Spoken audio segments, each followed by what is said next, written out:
Olá pessoal, tudo bem? A graça e a paz do Senhor. Sou o pastor Giovanni, eu tenho uma palavra de Deus para o seu coração, nessa manhã maravilhosa que Deus preparou para nós, por isso nós estamos alegres. E estamos aqui com a Bíblia Sagrada, a lâmpada para o nosso pés, né? A luz para o nosso caminho, que a todas as manhãs nos traz uma palavra do coração de Deus aos nossos corações. Hoje estamos aqui em 2 Crônicas 9:1. 2 Crônicas 9:1, um lindo trecho que fala sobre a visita da rainha de Sabá para Salomão. E vamos extrair algumas lições, alguns ensinamentos importantes para o nosso coração. Lembrando que a cada manhã as misericórdias do Senhor se renovam sobre a nossa vida. Cada manhã Deus tem uma palavra extraordinária para os nossos corações.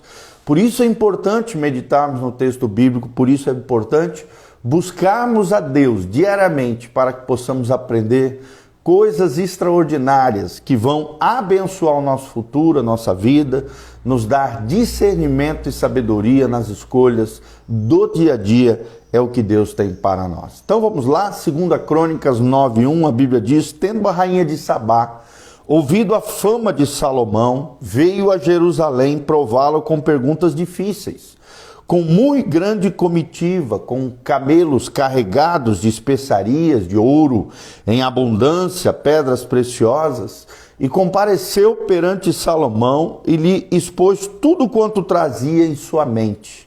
Salomão lhe deu resposta a todas as perguntas, e nada lhe houve profundo demais que não pudesse explicar. Vendo, pois, a rainha de Sabá a sabedoria de Salomão, a casa que edificara, a comida da sua mesa, o lugar dos seus oficiais, o serviço das suas criadas, os trajes deles, seus copeiros, os seus trajes, o holocausto que oferecia à casa do Senhor, ficou como fora de si e disse ao rei: foi verdade a palavra que a teu respeito ouvi na minha terra e a respeito da tua sabedoria. Eu, contudo, não cria no que se falava, até que eu vim e vi com os meus próprios olhos. Eis que não me contaram a metade da grandeza da tua sabedoria. Sobrepujas a fama que ouvi. Felizes são os teus homens, felizes os teus servos, que estão sempre diante de ti e ouvem a tua sabedoria. Bendito seja o Senhor teu Deus, que se agradou de ti, para te colocar no seu trono como rei do Senhor teu Deus. Porque o teu Deus ama Israel, para estabelecer para sempre. Por isso te constituiu rei sobre ele, para executares juízo e justiça. Deu ela ao rei 120 talentos de ouro, especiarias em grande abundância, pedras preciosas, e nunca houve especiarias tais como a rainha de Sabá deu ao rei Salomão. Os servos de Irão, os servos de Salomão, que de Ofir tinham trazido ouro, trouxeram também madeira de sândalos e pedras preciosas. Dessa maneira, de sândalo fez o rei balaústres para a casa do Senhor e para a casa real, como também harpas e alaúdes para os cantores, quais nunca dantes se viram na terra de Judá. O rei Salomão deu à rainha de Sabá, além do equivalente ao que ela lhe trouxera, mas tudo o que ela desejou e pediu. Assim voltou e foi para a sua terra, ela e os seus servos.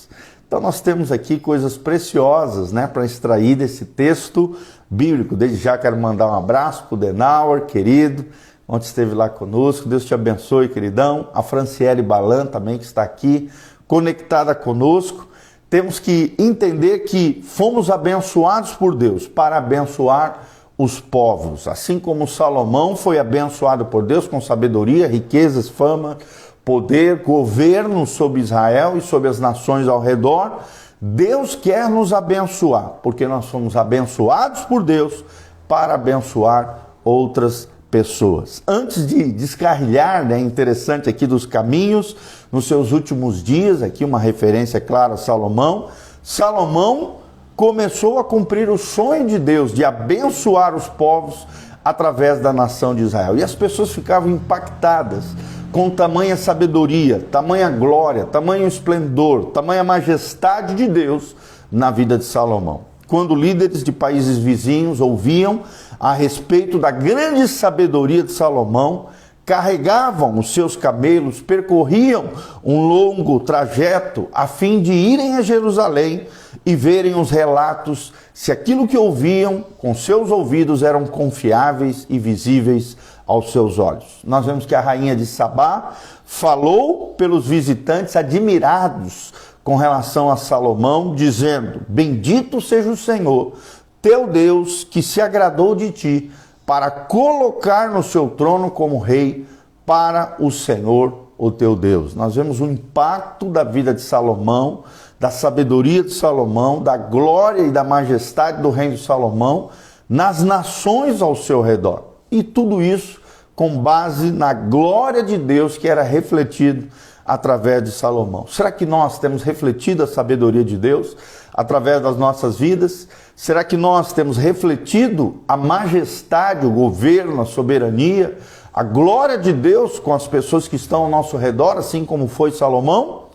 Então é interessante isso. Depois que a rainha viu o esplendor de Salomão, este a despediu com muito mais do que ela havia trazido para ele. Aqui nós vemos um coração generoso, um coração abençoador de Salomão. Por mais que ele aqui recebeu, os seus visitantes e recebeu presentes dos seus visitantes, ele também desejou abençoar a rainha de Sabá. Então, aqui nós vemos uma troca abençoada, Ele foi abençoado por Deus, abençoou ela, recebeu bênçãos dela, presentes. Essa troca de presentes era uma coisa muito comum naquela época, a fim de honrar o rei, a fim de honrar aquele que você estava visitando, você trazia um presente para que o rei se alegrasse a seu favor. É interessante isso. Assim que a rainha de Sabá voltou à sua terra, ela voltou abençoada por Deus, pelo Deus de Salomão.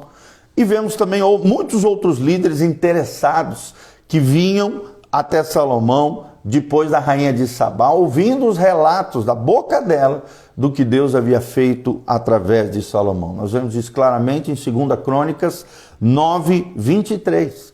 Séculos mais tarde, o Senhor Jesus Cristo contaria aos seus seguidores que aquilo que havia recebido de graça deveria dar de graça a outras pessoas, lá em Mateus 10, 8. Ou seja, Salomão havia pedido sabedoria divina para governar de forma agradável a Deus o governo de Israel, mas não apenas Israel, abençoar as nações que estavam ao seu redor. O Senhor lhe deu sabedoria de graça, assim, mediante sacrifícios, orações que foram feitas diante do Senhor. E ele compartilhou essa sabedoria também de graça. As suas palavras foram proferidas, os seus escritos, os seus poemas, a sua música, tudo isso ficou de graça para abençoar. Foi o legado espiritual que Salomão deixou para nós. Está aí o livro de Provérbios, está aí o livro de Eclesiastes, está aí o livro de Cantares, de Salomão. Tudo isso para abençoar o nosso coração. Pelo menos 3 livros foram escritos por Salomão e foram deixados como um legado de Deus para os nossos corações. Por exemplo, o livro de Provérbios tem 700 e poucos provérbios para nos abençoar. Cada um deles bem colocados, precisos, ensinamentos, lições preciosas para o nosso dia a dia, para nos dar discernimento, sabedoria, graça, conhecimento de Deus, inteligência sobrenatural. Qual é o legado que nós temos deixado ao nosso redor? Qual é o legado que nós temos deixado ao coração das pessoas? Aprenda, querido, que liderança eficiente e correta significa dar aquilo que você possui para que Deus seja glorificado em tudo aquilo que você faz. Eu vou repetir: liderança eficiente e correta significa dar o que você possui para que Deus seja glorificado em tudo aquilo que você faz. O que você recebeu de graça da parte do Senhor. Dê de graça a fim de abençoar outras pessoas para a glória de Deus. Amém? Então nós vemos aqui claramente um homem que foi bênção na sua geração. Um homem que deixou um legado extraordinário para os nossos corações. Vemos que Salomão foi abençoado por Deus abençoou a vida da rainha de Sabá, foi abençoado por ela e também exerceu generosidade em seu favor para que, através da bênção de Deus, ele fosse bênção na vida de outras pessoas.